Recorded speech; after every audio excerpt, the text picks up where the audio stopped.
Welcome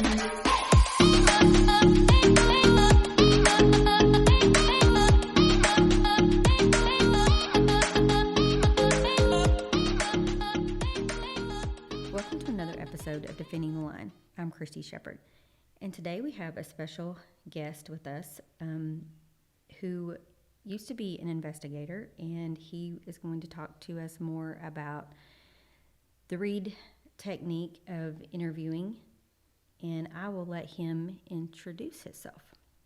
Hi, Christy. Thank you for inviting me. My name is Wes Edens. I'm a retired investigator. I started law enforcement in late 1982, which would be significant for the Debbie Carter case, and in a small town. And then I would, a year later, go to the sheriff's office and spend about 8 years there. From there to a state prosecutor's office, and from there to the state auditor's office. I retired in 2014 with right at 35 years worth of experience. And when I started out, I was really young.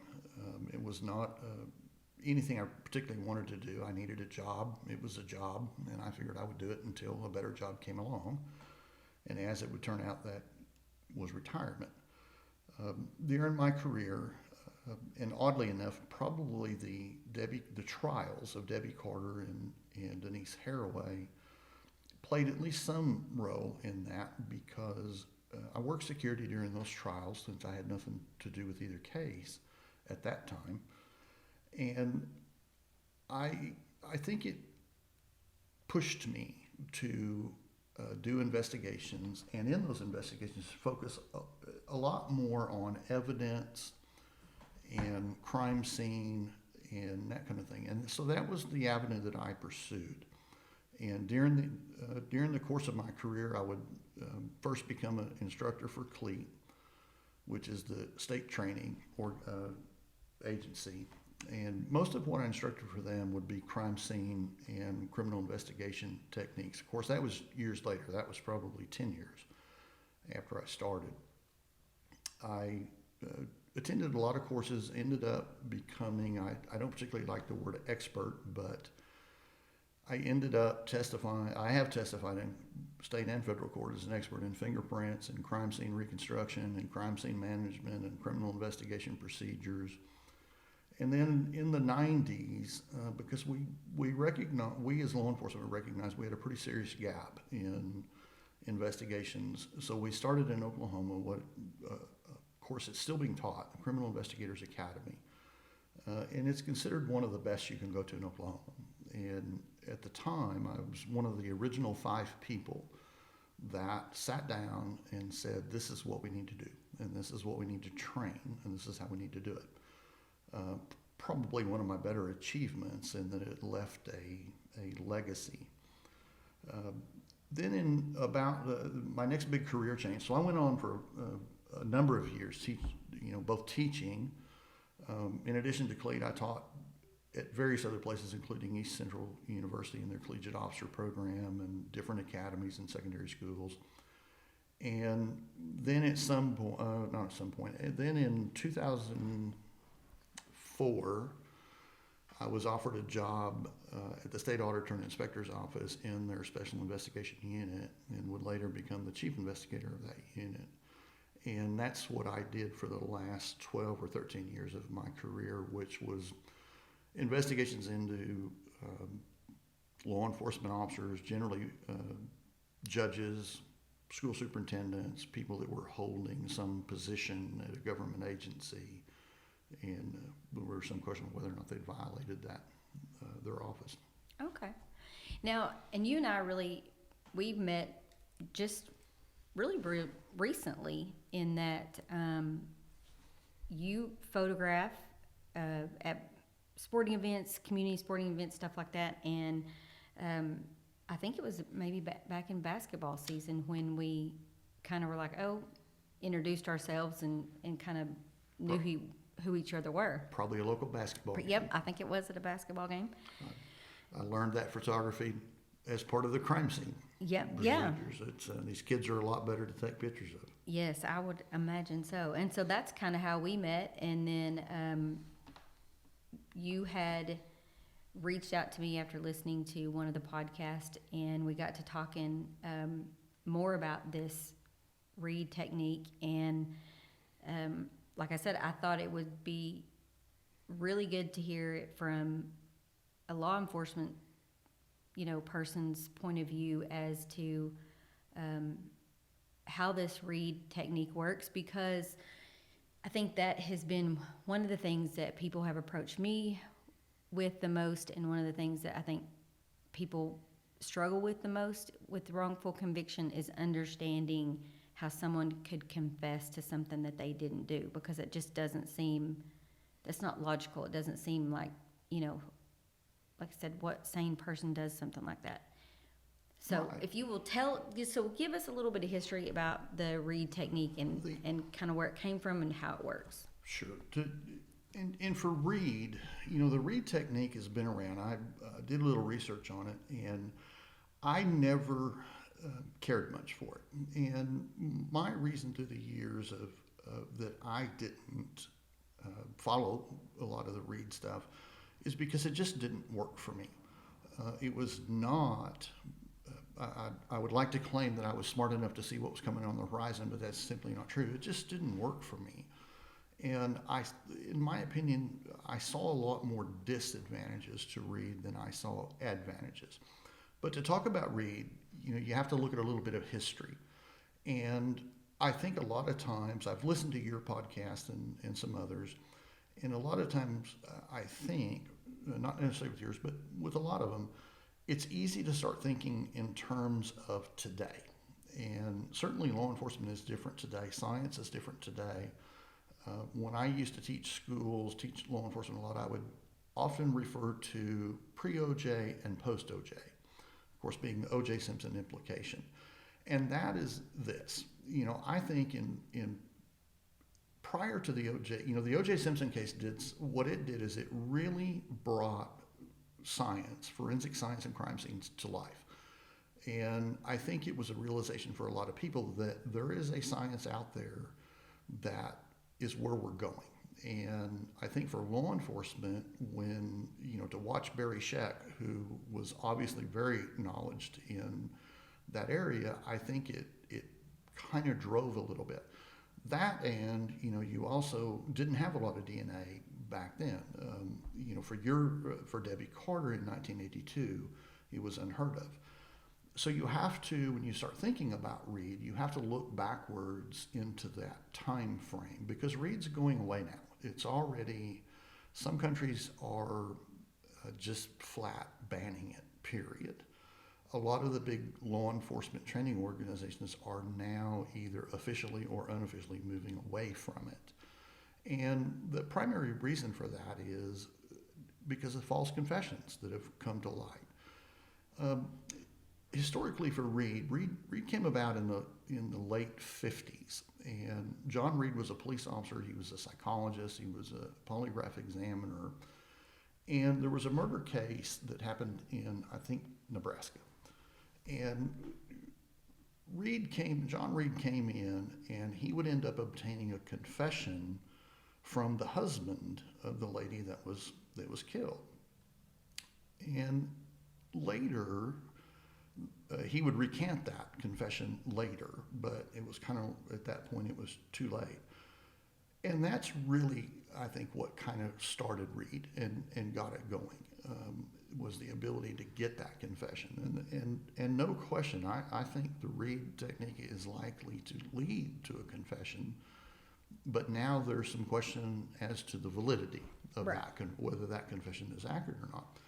So the original case, the Darrell Parker case, in 1969, that Parker was convicted, and largely on that confession. And then 13 years later, we would start going through the appeals court, and primarily the question became, was that confession coerced? And the appeals court said no, that it was voluntary.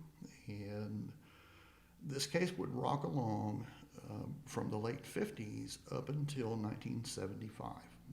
And in 1975, another convicted murderer by the name of Wesley Perry came forward. He was in prison. He came forward to his own attorneys and started giving them details on a bunch of murders that he had committed. But it was with the agreement they wouldn't disclose that until he passed away, which he did. And one of those murderers was Mr. Parker's wife. Oh, So wow. now we have another convicted killer that is admitting to do that. So the Parker case ends with, in 1991, Parker would end up with a full pardon. And then it would go even further than that. In 2011, Nebraska would officially declare him innocent of the crime. With a big distinction between being pardoned and being declared innocent. And Parker would end up receiving, a settlement under the Nebraska Wrongful Conviction Act. So it's sort of interesting that the case that really propelled Reid forward would be one that would result in the confession not just being overturned, but almost 40 years later, the person that confessed being declared innocent by the same state that prosecuted him. Wow. So, And so, because I think, like I said, you were saying now we're kind of moving away from that, but up until this point, it's been the most widely used tool that has been taught to officers, and not necessarily that. I mean, this is what officers are being taught is yes, a lot of them are. a standard practice of how to investigate and, how to interrogate and interview people. And like you said, DNA comes along, and now we factually know that some of these confessions were false. Correct. And that's kind of, it's not the only method. Because I taught interviewing and I taught an entirely different method. Not every officer has had retraining. For one thing, it was expensive, and maybe we can count our blessings that it was, and some agencies couldn't afford that. But the problem with Reid, if you look back, and again, my issue with it was it just didn't work for me. It didn't fit my way of conducting an investigation. But the problem with Reid, it certainly it has created problems. We now know, and you probably know more than I do, or probably have a better number, but I think I believe I read in the overturned convictions, we're running about 25 to 30% of the confessions are false. So when you start talking about 25 out of 100, that's a problem. But on the officer's aspect, and I've talked to you several times before this, and it's not my intention to either defend either one of the investigations that ADA is known for, nor am I going to prosecute them. So if it comes out that way, it's not my intention. We agreed when I agreed to do Right. this that we would only talk in the generality of law enforcement as a whole. But if you couple Reid back in the 80s, and of course it goes prior to that, but I don't go prior to that. But if you couple that back in the 80s with what we now know is also a lot of junk science, you have a real issue here, because if you are a law enforcement officer, and of course now the hair analysis we now know has also become questionable.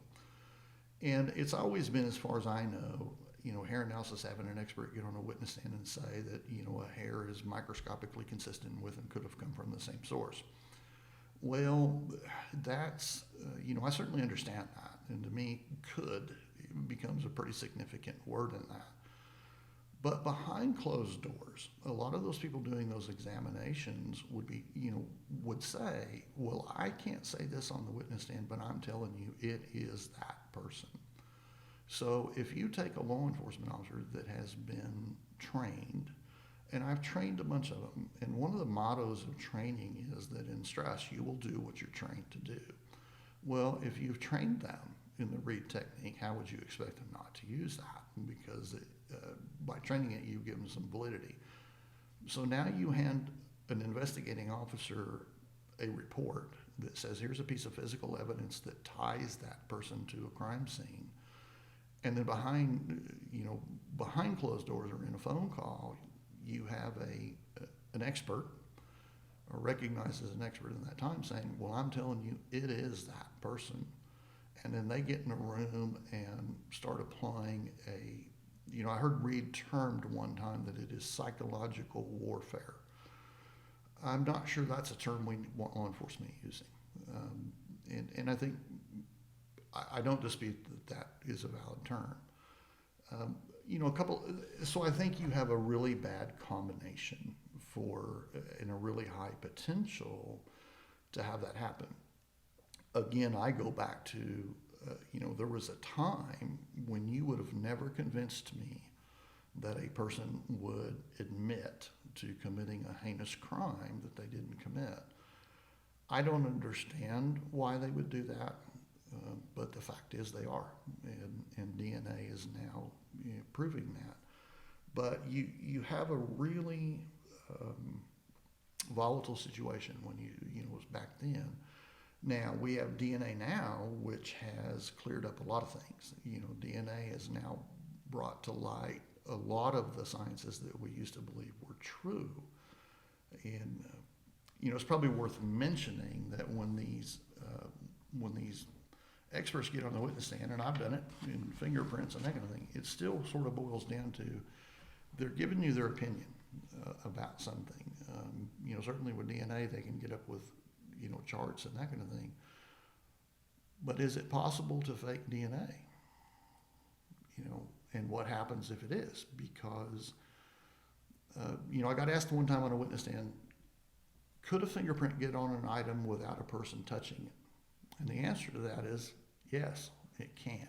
There are ways to transfer it. But there's also ways to misrepresent things. And, I think that could be done with DNA. It could be done anywhere along the path of that investigation. You could have an officer, if they chose, I would like to think they wouldn't, but if they chose to gather something and mislabel that as coming from a crime scene, then everything that happens from that point forward becomes jaded.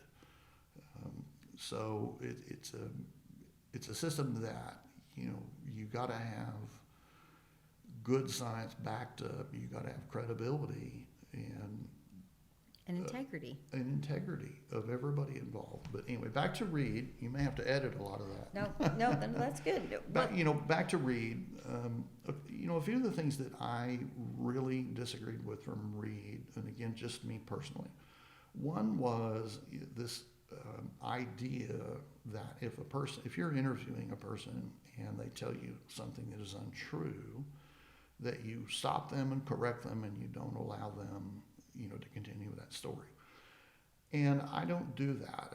When I've taught interviewing classes, I used to try to teach them, look, as long as that person is talking to you, let them talk. Because one of two things has happened. One of two things will happen when you leave that interview. And as an investigator, I don't want to say you shouldn't care, because you probably won't be a very good investigator if you don't care. But you have to go out and take what you learned. That interview it's evidence. You're going to learn things from it. And if you let that interview go, if you allow them to talk, chances are you're going to get information that's either going to corroborate that statement or prove that statement is not true, or that some parts of it are not true. Either way, it has value. So that was one of the things I disagreed, for me personally, that I didn't care for about the Reid technique. The other thing was, and I don't know that you particularly want me to read the 9 steps of Reid, because there are 9 fundamental steps. No, I think that would be good. I think because we keep talking about this Reid method, the Reid technique, but I think for people who don't have any prior knowledge of it, exactly what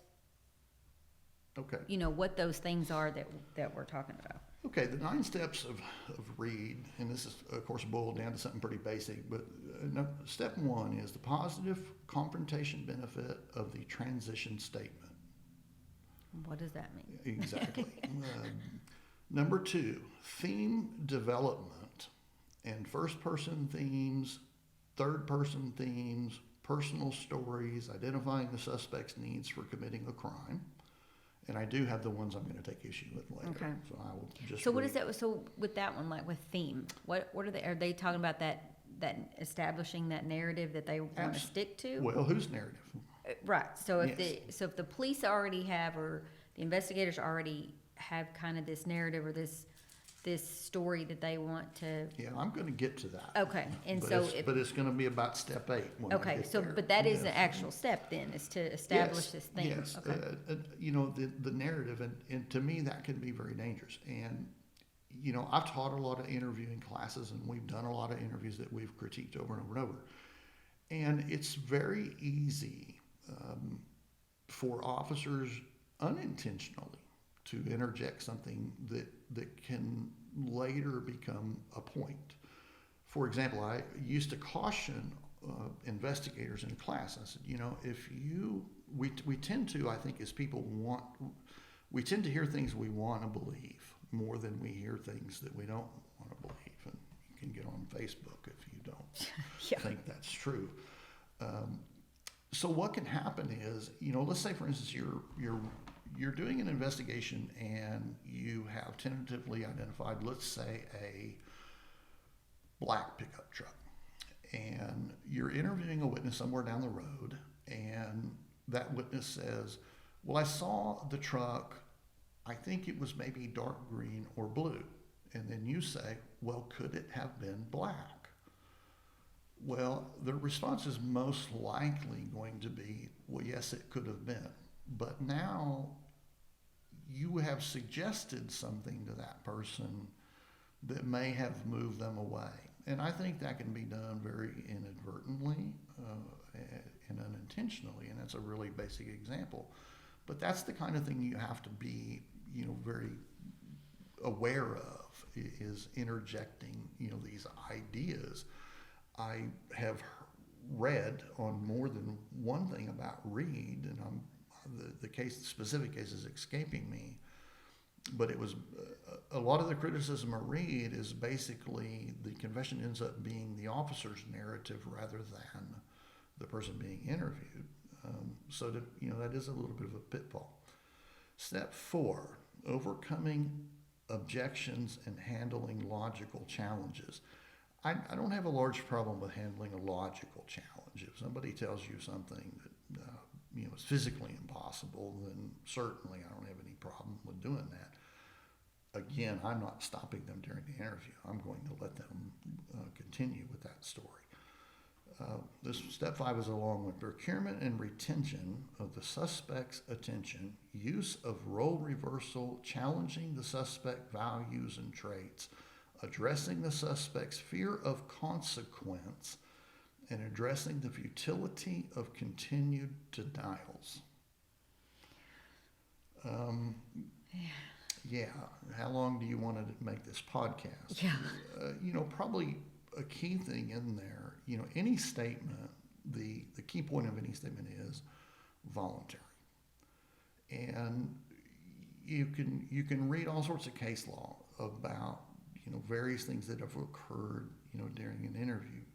For example, if you were to tell somebody, well, you either tell me the truth or you're going to hell. Well, I can't think of a much stronger way of coercion. So, the fear of consequences, I think, is kind of fraught with. I was going to say, that was the thing that stuck out to me, was the fear of consequences. Because that can be dangerous.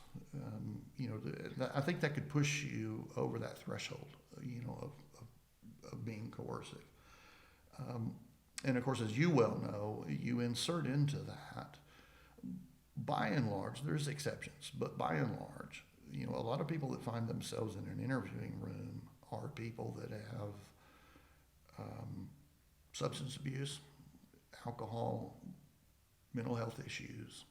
There could be a whole host of other things going on that, obviously, I think unless somebody is trained in that area of human psyche, they probably don't understand it, or me included. but there can be a lot of other things that can start playing into that.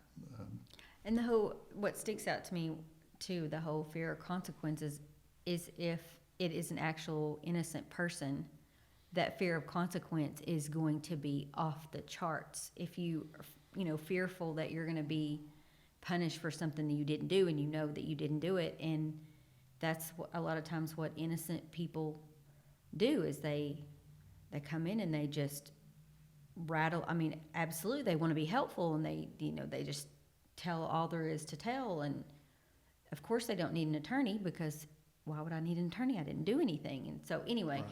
but that just can go, Yeah, that's a dangerous pitfall. it could be. I mean, you would have to be, really careful. Now, I don't see an issue, if somebody was to say, or to ask you during an interview, what am I looking at? Which is a valid question. And I've gotten it, especially from somebody that has looked at and served a lot of time, they kind of know. But playing on fears, to me, you could be teetering on getting into a coercive thing. I still haven't got to the part of Reid that I fundamentally disagree with. Step 6 is handling a suspect's passive mood, having the suspect verbalize agreement. I don't even know that I would want to take a shot on what that is supposed to mean. Step 7, and this is when I start having some issues. Presenting the alternative question, understanding the alternative using positive and negative supporting statements. Well, whose alternative would be something that I would have with. And then we get to step 8, and this is where I have this on paper in front of me, and you can probably see it's in bold. Having the suspect orally relate the details of the crime, committing the suspect to the crime, and now we've inserted guarding against false confessions. And here's where I have a problem with that. That is step number 8. At this point, and then we get to step 9, which is elements of oral and written statements. So the question becomes, at what point do you start recording this statement?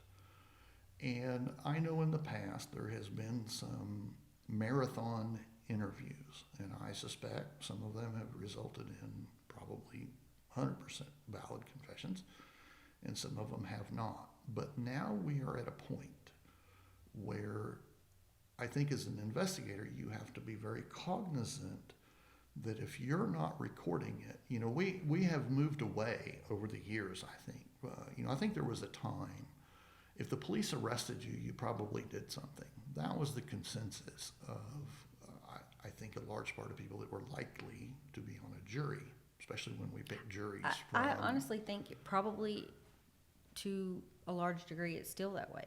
I mean, I think crime shows and things like that have kind of changed people's minds, and of course shows don't. I mean, that all happens, within 45 minutes versus, Sure.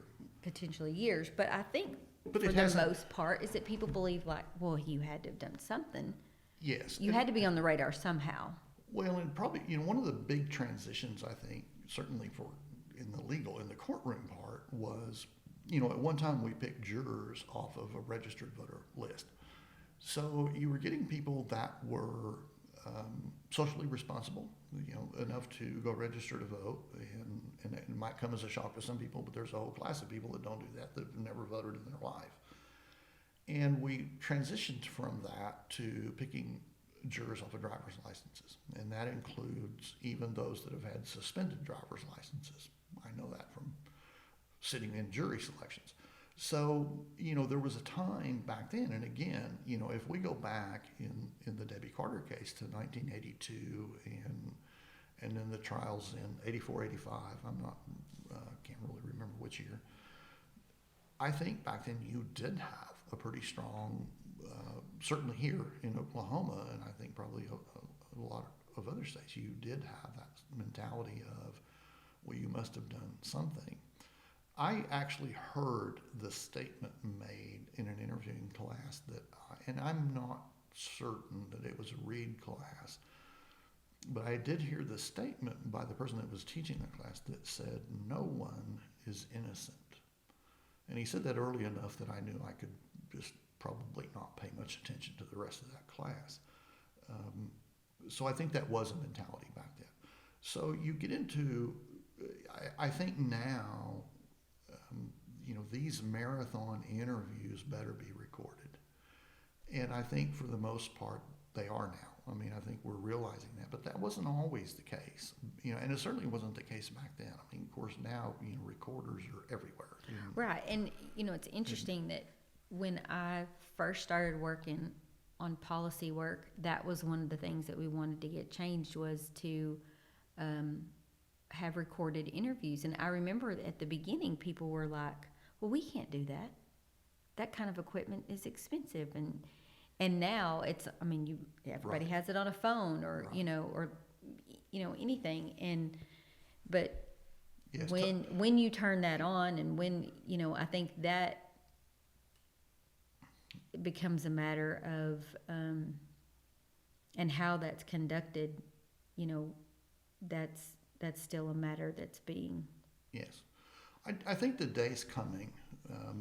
One thing I used to teach the law enforcement officers, because I would teach liability to them, and what I would generally do is go to the law library. I would find a case or two, and we would go through the whole case. And the general rule is, bad actions by law enforcement officers is why we get a lot of bad decisions from the court, or perhaps bad may not be the right word. Corrective might be a more appropriate word. And I think that given the number of false confessions that are coming to light now, I do think that we may reach a point where, you will record an interview anytime you have an interaction with a subject. Now, it's, that gets a little bit, and again, I'm going back to 82, 84. That was a lot more problematic back then. And even moving forward, for example, my last job that I started in 2004, we were interviewing people for having committed crimes. And according to the agency that I worked for, the State Auditor and Inspector's Office, a state agency, I had a recorder, another investigator, and I will do the air quotes, we shared a recorder. Well, the problem was he and I never conducted an investigation, and by and large, he and I were never on the same side of the state. So I ended up going out and buying my own. And then later, videoing I thought would be even better on an interview for a couple reasons. I had to go buy my own. Our agency didn't have the money in the budget to go buy a $300 GoPro. So I went and bought one. So that problem still exists, and we can get into a whole different thing about blame and Right. And how high that blame goes. But back to Reid, in the time again back in '82, back in that pre-OJ era, it was not uncommon to hear an investigator say, well, I do these interviews that are not recorded to get through the nonsense. That's not usually the word that gets used. Right. And then once we line out the facts, then we record an interview. That's problematic to do that. I have always taught to record an interview for several reasons. One is not just for the protection of that person and the interviewers that are in that room, but because you will go back and you will listen to it later and you will hear things that you did not hear in the interview. That just happens. Well, let me finish on with this.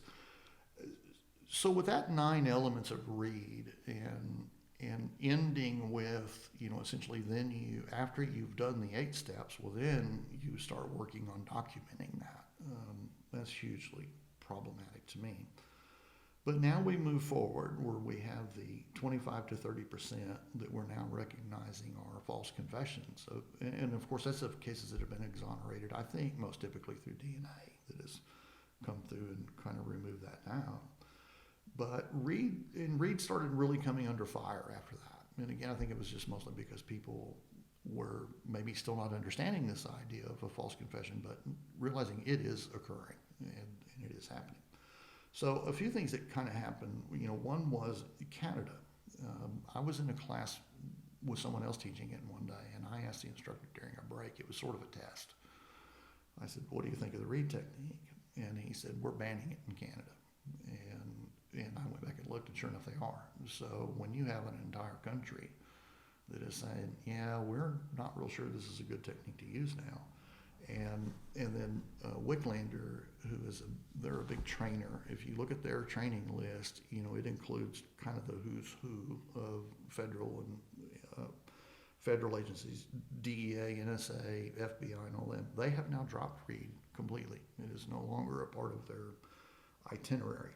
And when I was looking at some of the background of why they dropped it, there was kind of an interesting quote that struck me.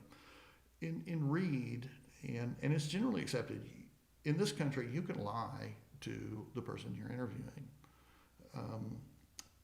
You can lie to them. You can say that somebody saw them there or that kind of thing. I've never really cared for that because, and what I've always taught is you can do that, but be aware of a couple things. And one is, if you lie to them and they know you are lying to them, you have just lost your credibility. And I think credibility goes both ways, because I know I've interviewed people that ultimately confessed to a crime, and the only reason they did it was by asking what's going to happen to me. And you just very honestly tell them, here's where we are, and this is what's going to happen. And I think if you build that rapport, you're more likely to get to that mutual resolution. But here's the quote that talks about that lying that I thought was a pretty interesting quote. Because the other thing I would teach is, do you want to be sitting on the witness stand discussing that? And the quote is, once you start down the road of using trickery and deception, the misuses are inherent, and there are no clear lines of this is the appropriate amount of deception. And I thought that was a rather interesting quote, because I think if I was a defense attorney and I knew that an officer was sitting on a witness stand that had done that, I would ask them, well, what is your appropriate level? Yeah, where's that line? Yes, where is the appropriate level of lying in your estimation? That'd be a question I wouldn't want to answer. I wouldn't want to have to absorb on the witness stand. Right. So to me, it's just avoid it. And I think that, like I said, it's something that we're moving away from. But what's interesting is these cases that were in the 80s and 90s up to this point are still being upheld in the courts. These convictions are still being upheld in the courts, and using this method where they had, Sure. confessions. And I'm sure that there are actual true confessions, but Yes. statistically, there's got to be false confessions in there as well. It's just... And how do you differentiate? Right, Those and- becomes the problem. Right. If you have... And these are cases that have been through the Court of Criminal Appeal. They've been through the appeals process. They've been, and they're, everything from life in prison to death row and Sure. all in between. And, the problem becomes if there's not... I don't want to say, and I don't want to imply that every confession or that, the flat rate of 25% of all the confessions using Reid have resulted in a bad confession. We know they are, and we only know they are in the cases that have DNA evidence or something to basically bring that to where it's not under question anymore. Right, and I think... You either believe DNA or you believe that, Right, that confession. and I think the last I looked, I think biological evidence existed in about 9% of all crime. So that's, I mean, that's, Yes. and it may be more now, but that's, I mean, because they have, even since my cousin's case, they have all different kinds of ways of looking at DNA and finding it in ways they didn't have back then. But there's a small percentage of cases where biological evidence is even Yes. attainable, and so Well, and again, I'm going to refer back to the 1982, that era. Crime scenes were, in 1982, that was 5 years before the first DNA case in the United States. That was 12 years before the O.J. Simpson case came. And I, without expressing an opinion about the O.J. Simpson case, I think one thing that it did do is it really brought crime scene and forensic evidence to, it shined the light. right, on really that. the whole court process, because we've Yes. never seen anything like that Yes. before up to that point. And then 18 years later, you would have, the spawning of all the CSI shows and that kind of thing. I can't watch them because they're generally so absurd, but the thing that it has done is it does raise a bar, because now you're going to have a jury. I think the CSI shows for a long time, maybe they still were number one. Mm-hmm. So you're building that expectation with the juror. They're going to want to see that. But again, this is all occurring after, that time frame. Sitting through, and I, because I was young and had nothing to do with either case, I worked security in both of the local cases, the Haraway case and the Debbie Carter case. And that turned out to be pretty fortuitous, I think, for my career. One of the things it did was, watching the different witnesses get on the witness stand, and I am not saying that they were lying or misleading, but just seeing the differences in how they saw things and how they do things at the time, it really made me more inclined to evidence. And even if it's not evidence that, one of my personal pet peeves is when I hear somebody say, well, it's just a circumstantial case. Many times I think circumstantial cases are far better than eyewitness cases. And we can have a whole other discussion about, eyewitness misidentification and all that. I've always kind of put eyewitnesses in two categories, maybe three, but two for sure. And those are known and unknown. Because if you're an eyewitness to a crime where you did not know the person, if you're walking in a store and something occurs and you observe it in a matter of, 15, 20, 30 seconds, your ability to go back and recall with specificity, details of that person are subject to a lot of error. And then you have witnesses that knew or know the perpetrator, family members and friends and that kind of thing. I don't think there's any question about eyewitness, reliability there. But there's a lot of question. One of the things I used to do in a lot of the law enforcement classes to demonstrate this when I was teaching crime scene stuff is have somebody come in and basically pick a fight with me over something. And it would get pretty heated by intent. And then I would have, that person would leave the room, and I would have all of those trained police officers, all of those trained observers, get out a piece of paper and write down what just happened and a description of people. And it would often vary widely. I don't think there's any question stress is going to, affect your ability. Right, and that's another example of there's been lots and years of research on what people do and don't absorb during trauma situations and things like that. And so again, like, we know better. We should be doing better. We should be doing it a different way. And I think we are. I think with a lot of the trials that we've had recently of police officers and that, it's become very evident to them that there's a new standard coming and things that we did in the past. But I think to some degree there's always been an evolution. Science has evolved us I mean, when we learn new things, we do have to learn from them and go forward. Do you think there's a reluctance in just the criminal justice, not just in policing, but just the criminal justice world as a whole, that there's a reluctance to change things and make things better? Well, we've always done it that way. Yeah, exactly. That's Yes. the wall I Yes. beat my head up against. I think it's, yes, to answer your question, yes, but I don't think that that's limited, to law enforcement. There, No, and that's what I'm saying, like, as a whole. Like, just the Absolutely. criminal, from the court systems to, policing, I mean, and everything in between. I think it's life. I think it's anything you look at. There's always a reluctance to change.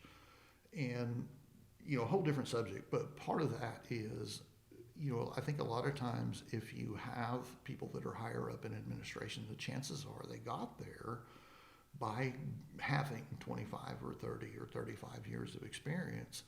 So when somebody comes up with a new idea or something they want to try, yeah, there probably is a reluctance because it turns into, I mean, we can have a whole discussion about, the sandbox thing, but do I want you as a junior officer subordinate, do I want you out making a name for yourself and doing that, or do I want you to do it my way? But I think that reluctance is in anything. I don't think it's, necessarily limited to law enforcement. Now I do think, in the legal system, we're pretty slow to respond without expressing, an opinion one way or the other on that.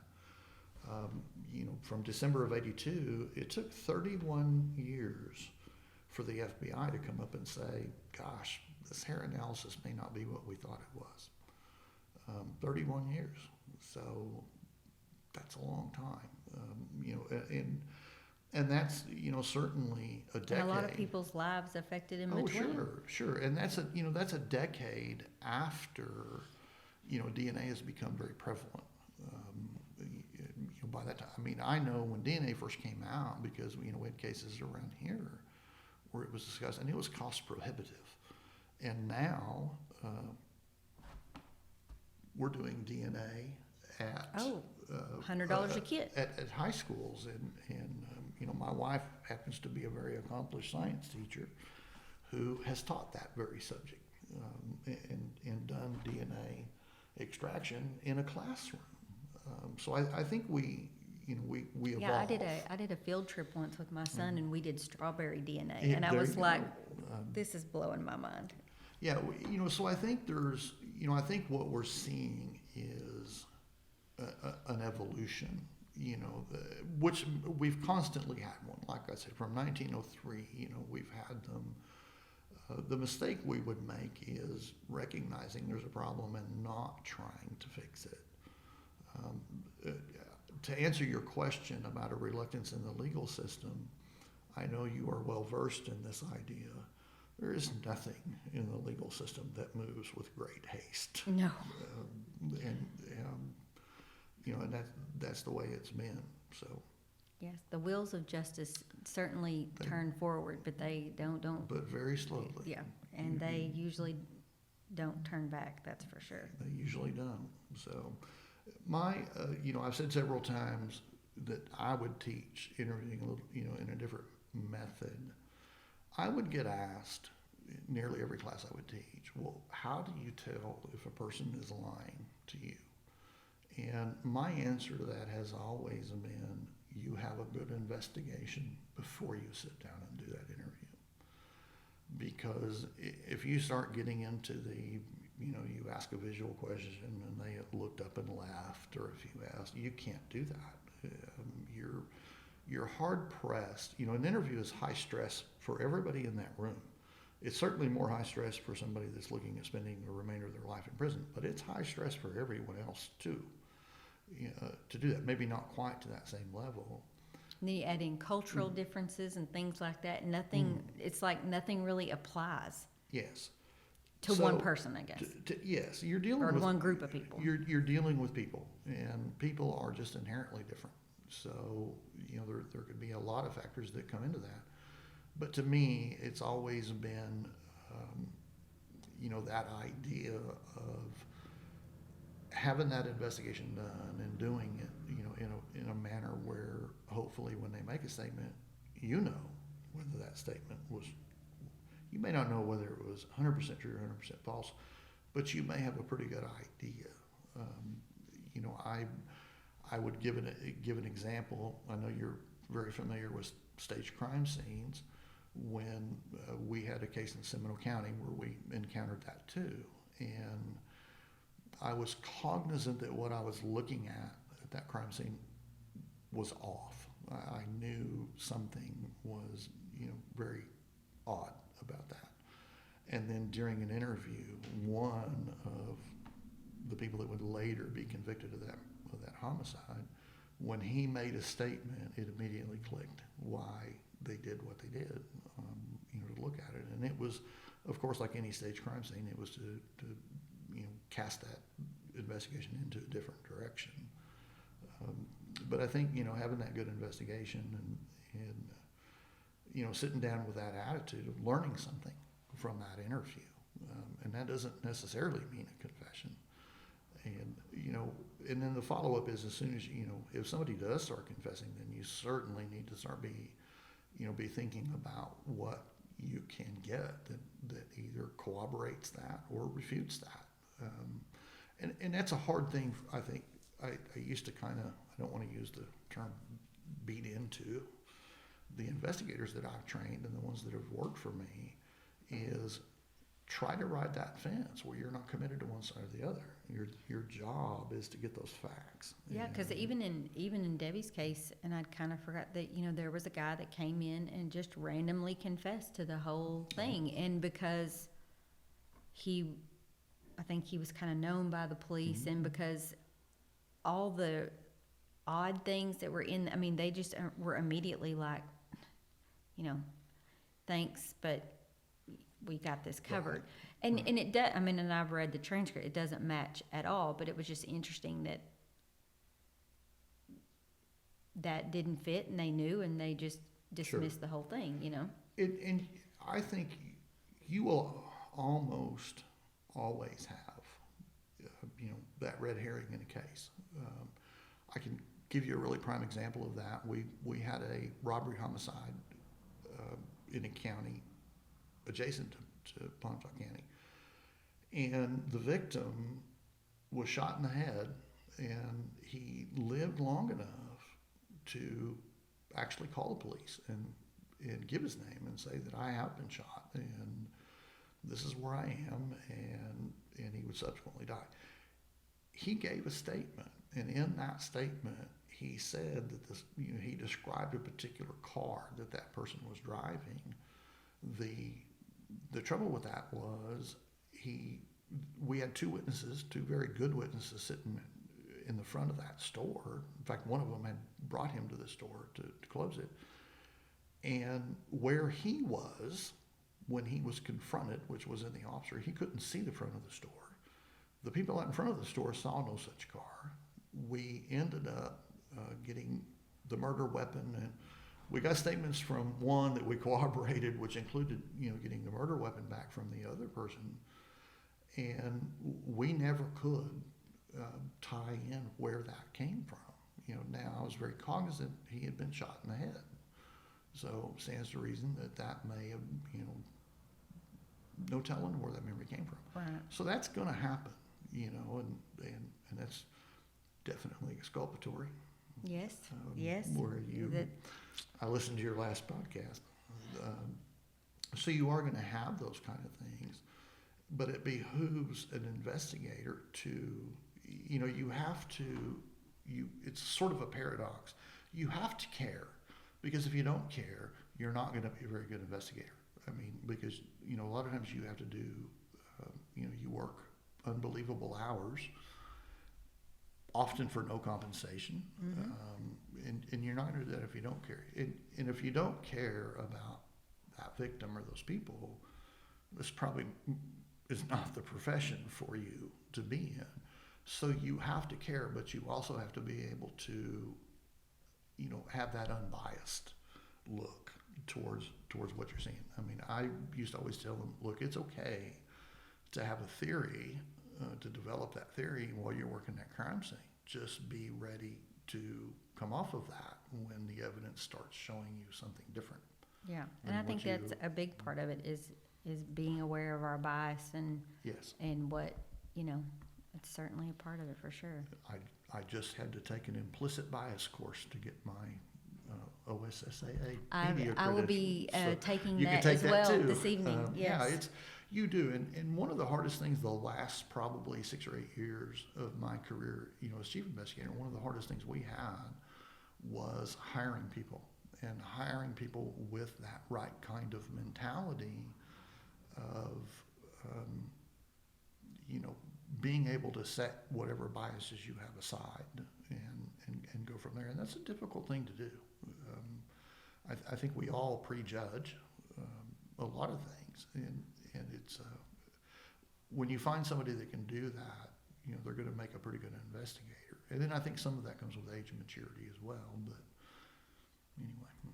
Well, and I certainly, I think, again, it's about when we know to do better, we should do better. And Sure. that's kind of been my whole thing with all of this and bringing, kind of the full scope of Debbie's story and what happened is that we know to do better and we should be doing that. So, And I think we are. I know I still, sort of fall back to a lot of these cases that, we're discovering problems with our older cases. Now, the question sort of becomes to me, the thought I had was, what if we find out there is a flaw in DNA? We believe it now. We believe it as a science. I believe it as a science. But historically, we've believed a lot of things as through science that have evolved, and especially in cases where it's not somebody that intentionally misled or intentionally did something wrong.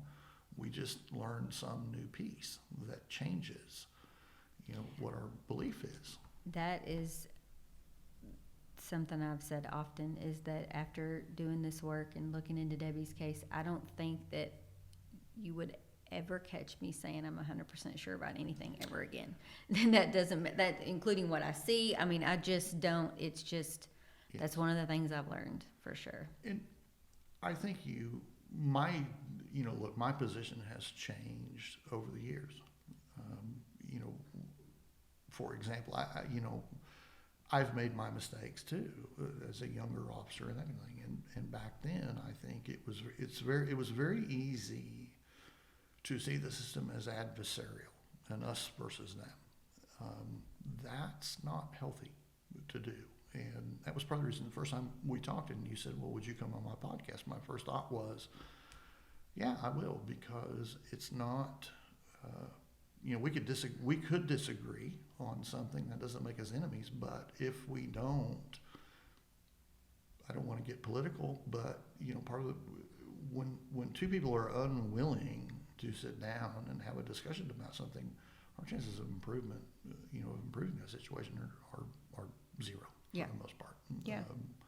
And I think that's where we are on a lot of other things. So I think, moving forward, we have to recognize, and I think law enforcement does that. I've seen training change over time.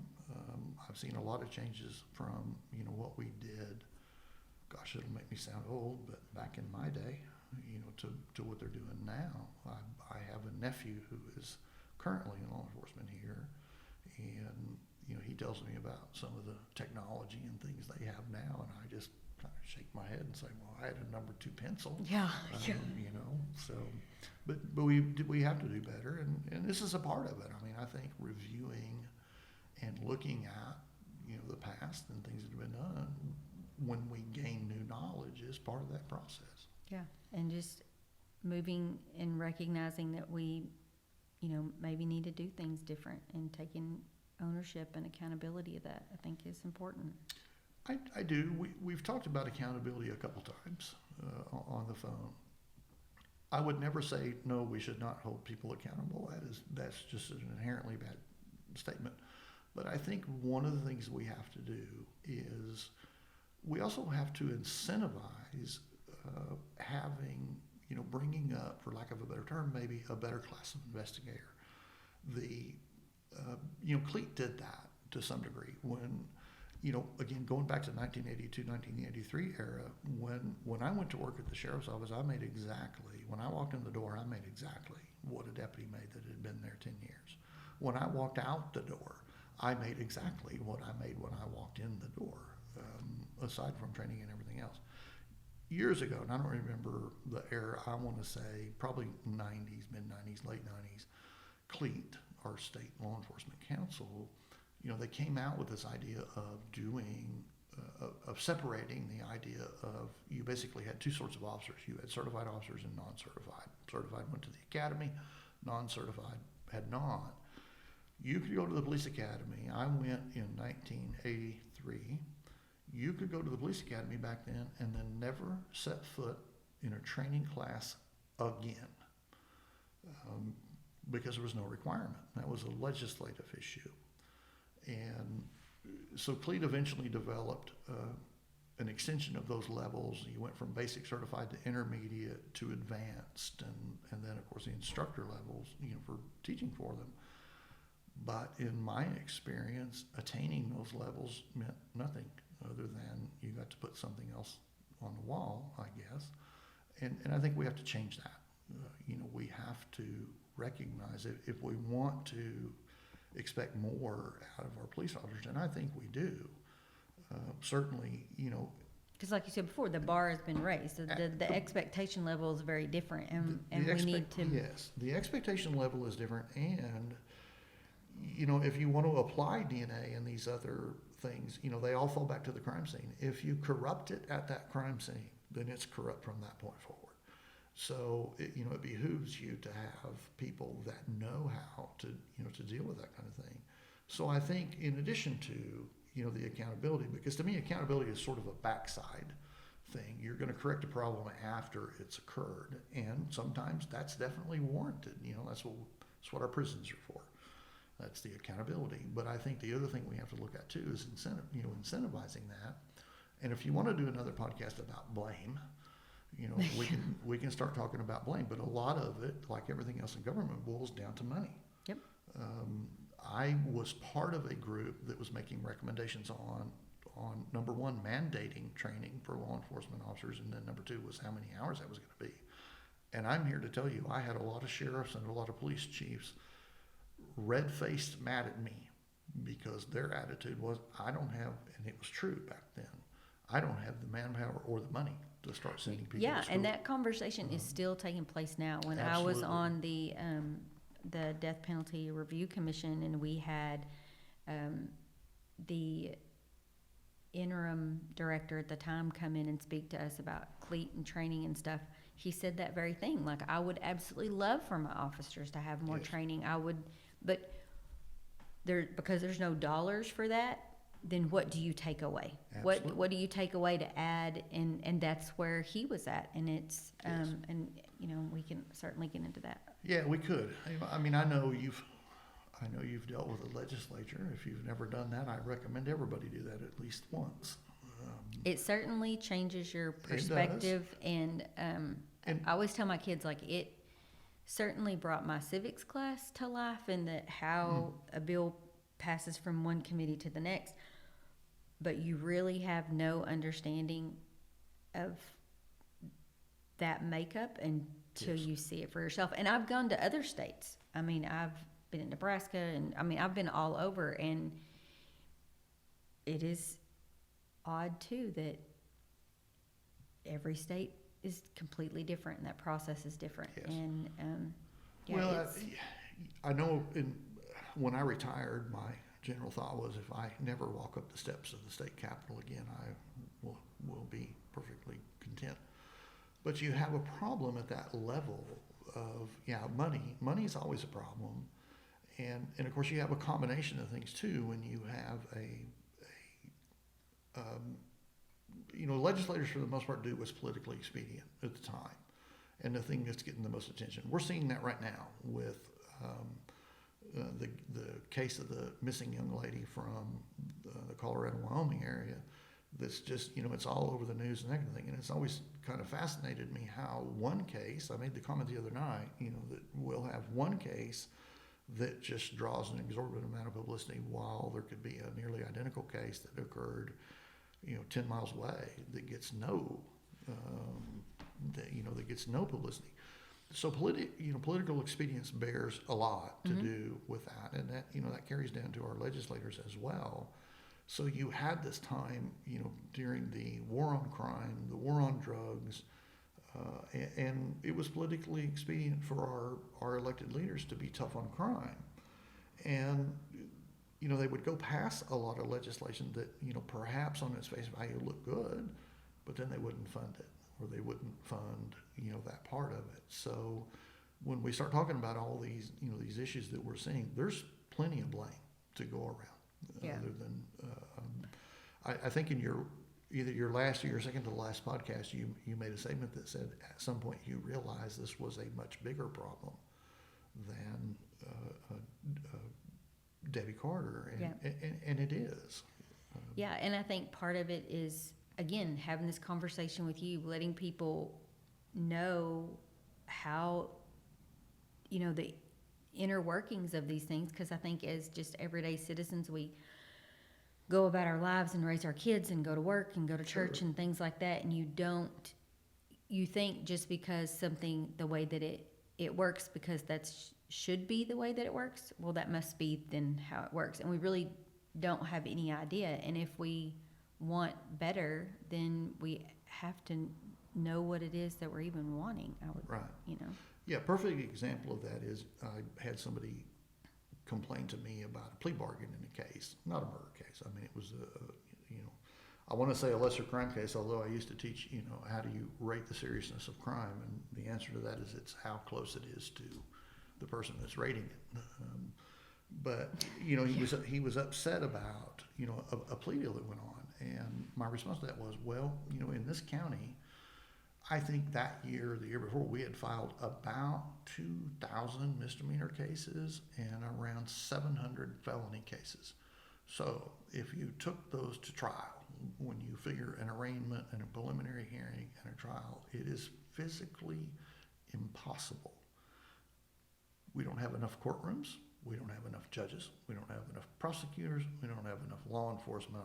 So are you going to be okay with your property taxes doubling or tripling next year to accomplish that? So it's kind of that trade-off. I mean, the one thing I don't like is, when you start looking at blame, it can go a lot further than just the person that is sitting across the table from you. Oh, certainly. And I guess that's kind of, the only way that I am defending, perhaps I am, I am defending some law enforcement officers. Like I said, back in that day, we did not require training. Agencies wouldn't, for the most part, wouldn't let them go. Most of the training I went to was on my own time.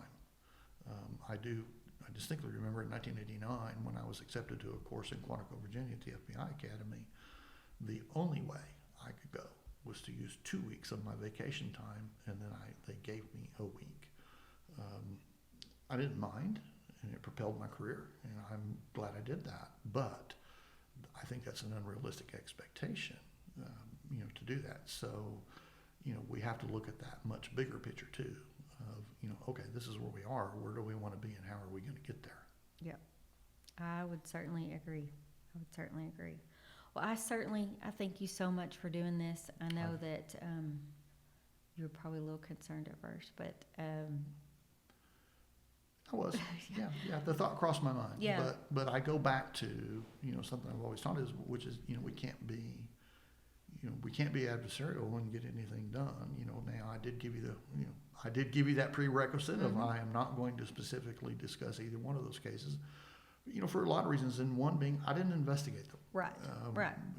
I had some involvement with them later, but not in a position to investigate them. And I think they've been discussed pretty thoroughly. There's a couple books written about them.